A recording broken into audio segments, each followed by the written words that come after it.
আগেই জানা ছিল চেন্নাই টেস্টের প্রেস বক্স থেকে বাংলাদেশের হয়ে কথা বলবেন তামিম ইকবাল। যথাসময়ে হাজির হলেন খান সাহেব। তবে প্রথম দিনের দ্বিতীয় সেশনেই তামিমের কমেন্ট্রিতে আপনার কান নিশ্চয়ই বিশেষভাবে আটকেছে। তামিম ইকবালের সঙ্গী ছিলেন সেই সময়ে বর্ষিয়ান কমেন্টেটর ও অ্যানালিস্ট হর্ষা ভোগলে এবং ভারতের সাবেক অধিনায়ক রবি শাস্ত্রী। আলোচনা শুরু হলো বাউন্ডারির ধারে ফিল্ডিংয়ে ব্যস্ত সাকিবকে নিয়ে। রবি শাস্ত্রী মনে করিয়ে দিলেন ভারতের বিপক্ষে এই ম্যাচ দিয়েই মোহাম্মদ রফিকের পর সবচেয়ে বেশি বয়সী টেস্ট ক্রিকেটার হয়েছেন সাকিব।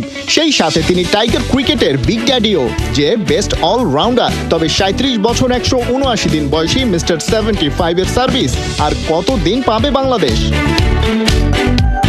কমেন্ট্রি বক্সে ওঠা এই প্রশ্নের উত্তরে তার সহযোদ্ধা তামিম জানালেন, সেটা বলতে পারবেন সাকিব নিজেই। সম্প্রতি ব্যাট হাতে খুব ভালো না করলেও বোলিংটা আছে দুর্দান্তই। পাকিস্তানে উইকেট তেমন না পেলেও বল করেছেন দারুণ।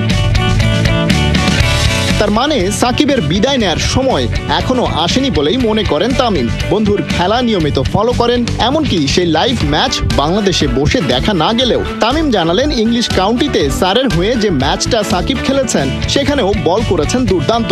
শিকার করেছেন ৯ উইকেট। যে ভিডিওগুলো অ্যাভেলেবেল ছিল সেগুলোতে সাকিবের বোলিং দেখে দারুণ একটা ব্যাপার চোখে পড়েছে টাইগার ওপেনারের। তিনি বলেন সাকিব বলের গতি বাড়িয়েছেন, যেটা হতে পারে তার ক্যারিয়ারের জন্য বেশ গুরুত্বপূর্ণ।